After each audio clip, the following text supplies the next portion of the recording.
Hey guys, and welcome back to my channel where today we are reviewing The Final Empire by Brandon Sanderson, the first book in the Mistborn series. So, two things before we get started. The first is that yes, this is a non-spoilery review because I know a lot of people still haven't read it and I don't want to accidentally spoil anything for you. The second is that, well, I'm going to be upfront and I did not love this book. I ended up giving it 3 stars out of 5. And if this is your favorite series and you just don't want to hear any criticism about it, that's totally fair. But that also means that this is not the review for you.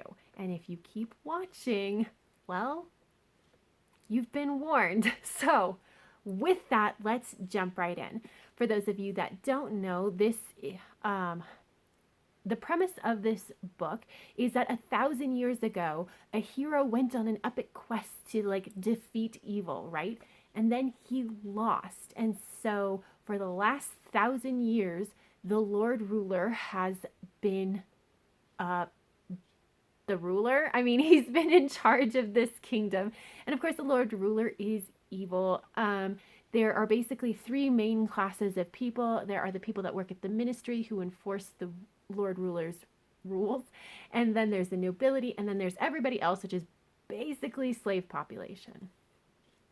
Enter in our main character, who is Vin, and she is part of this Ska, or the slave population, the Skas, but she is actually a thief, and she is part of a band of thieves, and she ends up getting mixed up with a different band of thieves that have decided that they are going to rebel and overthrow the Lord Ruler, and that's where we start, and the story just goes from there.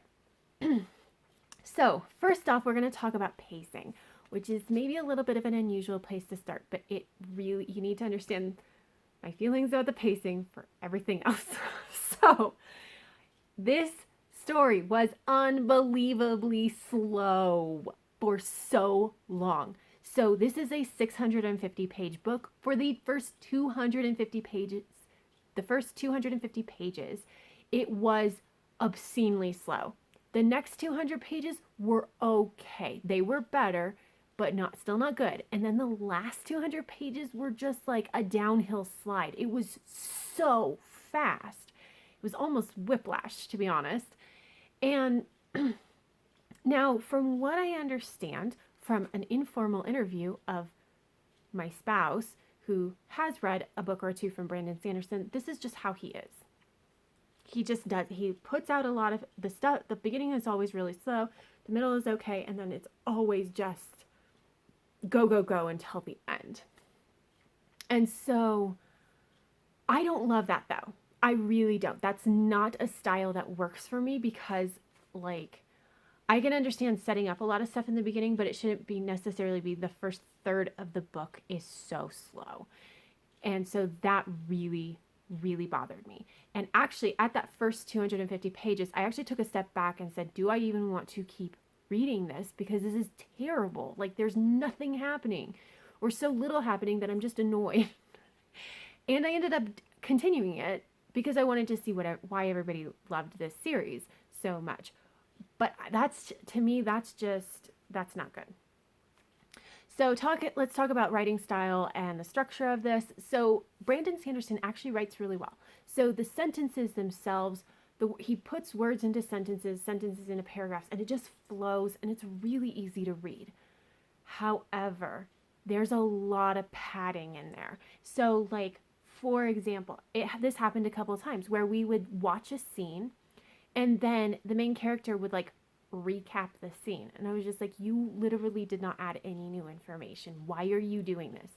Or we'd have a scene and the main character would give her feelings about it. And I was just like, okay, but if you wrote the scene slightly differently, you could have incorporated that into it and it wouldn't have felt so repetitive.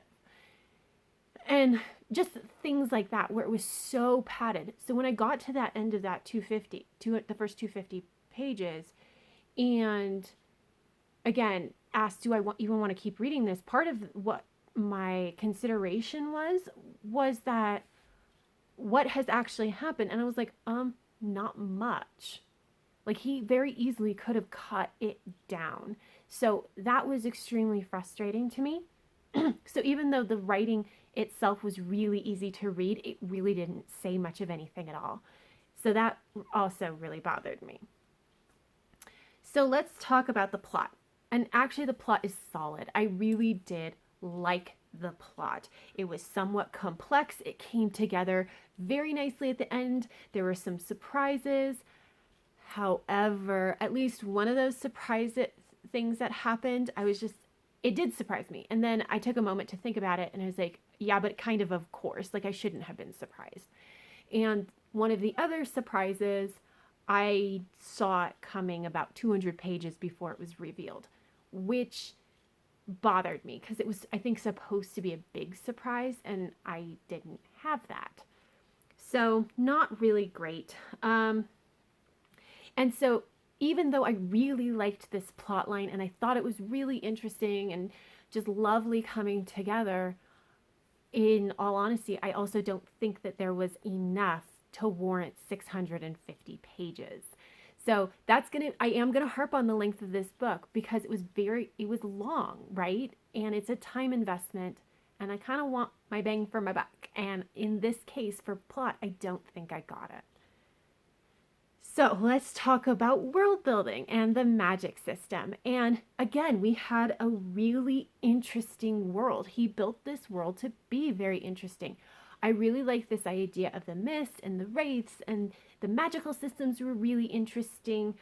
But again, when I got to the end, I really thought about it. And honestly, a lot of the world building was very shallow. We just didn't get a lot. We didn't it's kind of amazing actually at how little we got. And I really just wanted more. So, like, again, good, but doesn't quite justify the length of this book. And then the magic systems are actually so interesting. So there's actually two different magic systems in this. And the first one is that you ingest flakes of specific metals, and then once they're in your stomach, you can burn them and do very specific things with it, which is actually really cool. Oh, the explanation of that particular magic system made me want to cry. It was so boring. It was just a gigantic info dump, and I just did not enjoy it. The other thing you should know that there's two specific metals that are really commonly burned in this particular book, and that one of them lets you push metal. So like if there's a coin over there and you burn this and you push, then it's going to fly away from you. And then there's the one that allows you to pull. So again, if there's a coin away from you, you can bring it to yourself. But it's all weight based. And so if like it's smaller than you, then it'll push and pull like normal. But if it's like weighs more than you do, or it's securely anchored, like instead of, you pushing it away, it pushes you away. So it's all very physics based, which, guys, I don't love physics. Appreciate that it's done that way. I really do. But I don't love physics. And so when we got to our fight scenes, which I already do personally struggle to follow fight scenes in general, I really struggled to understand what was going on. And I just honestly I didn't want to get bogged down on rereading the fight scenes just to understand it. I ended up skimming it to get the pertinent points to it, like who's injured and in what ways and all that kind of stuff. But that was also really sad because of a very slow book, some of the fast-paced parts were these fights, and now I'm skimming them. So that was very frustrating. And obviously that's a personal thing. So if you don't have a problem following fights, this may not be a big deal for you. But so I did think that the magic was interesting, but it made the fights even harder for me to follow, and the info dumping about it just killed me.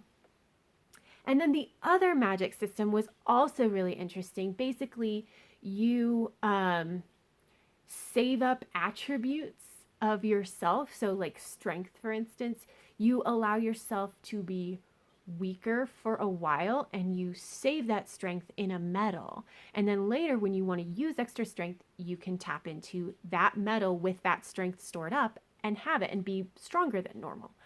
And I thought that was so interesting, like such an interesting way to do things. And the explanations definitely had a lighter touch and it wasn't quite so bad, but it was still pretty info dumpy. But when I take a step back, I do think these magical systems are really interesting. I love that they're both metal based, but so different from each other. And how they interact in the story is really interesting. And so I actually really, really liked it. But again, just like the execution of it was not to my taste. So lastly, let's talk about characters and character development. So our main character is Vin, and she is our hero. She is very much a Luke Skywalker. So somebody who is absolutely the chosen one, amazing at things without ever like really trying, hidden skills, gonna do amazing things because they're our hero. That's why. It's because they're our hero.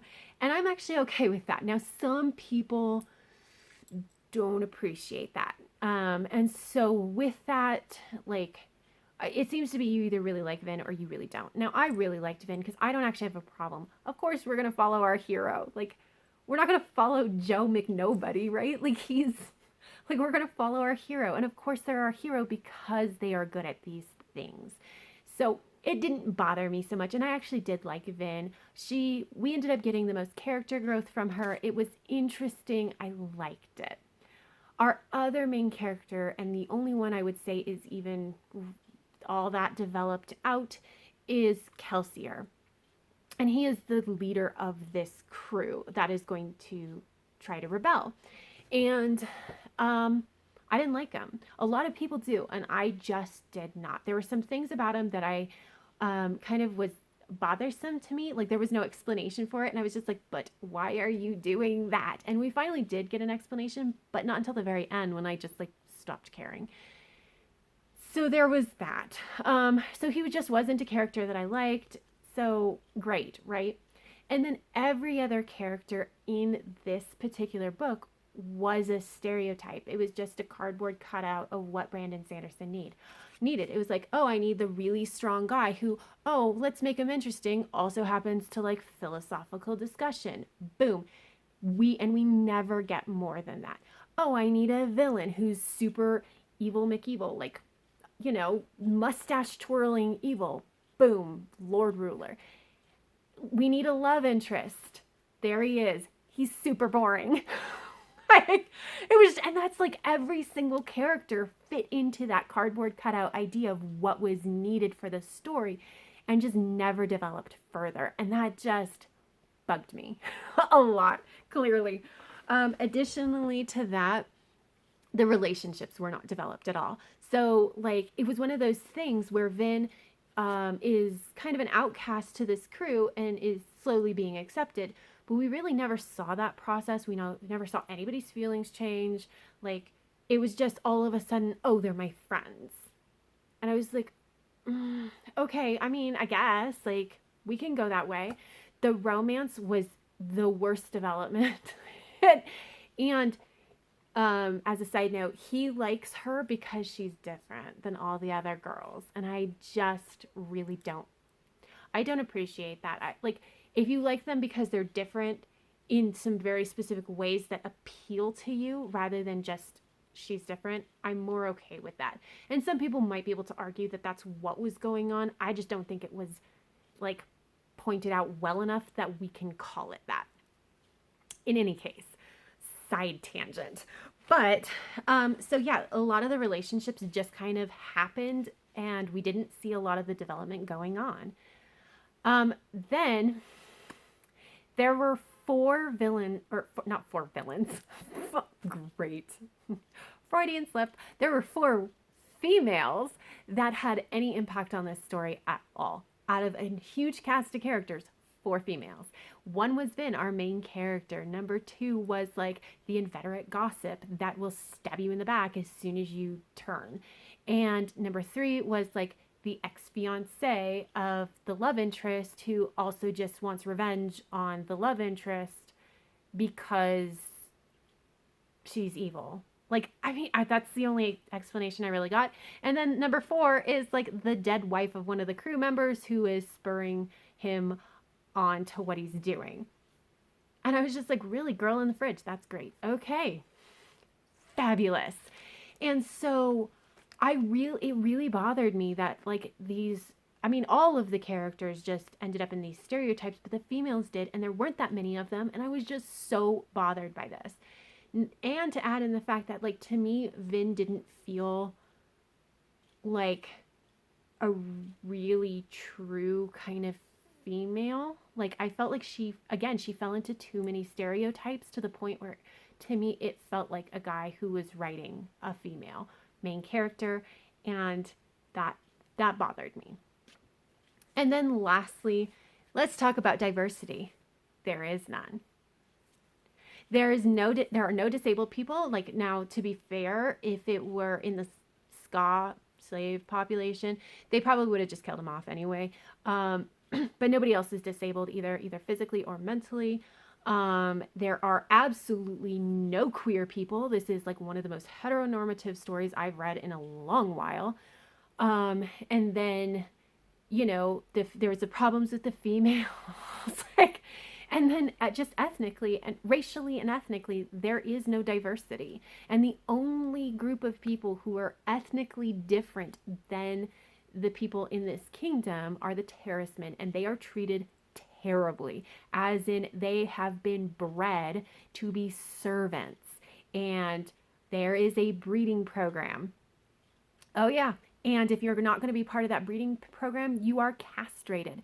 Now, I had problems with this anyway because castration, like in this, they literally removed all genitalia, which actually has physical effects on a body that were not then shown in the people from this culture that we see. So that was inaccurate, which really bothered me, but also just gross. And then the one person from this culture that we do see, they're a rebel, but they still always fall into that servile attitude. And I was just like, I don't like this at all. So yes, the characters and the character development needed some work. And so in the end, overall, I ended up giving this 3 stars out of 5. I thought there were a lot of things that I could see where people would like it, but honestly, it is not worth reading 650 pages for this. It's just not that great. And so, I mean, if you're not bothered by that length, then absolutely go ahead and read it. I just don't think it was worth it for me. And as such, I have no plans to continue on with this series. So that is it, guys. If you want to talk about this review down in the comments, whether you agree or if you disagree wholeheartedly, I'm always I'm always up for a good debate. However, please keep it, keep it civil. But that is it, you guys. So until next time, have happy reading, and I will see you in the next video. Bye.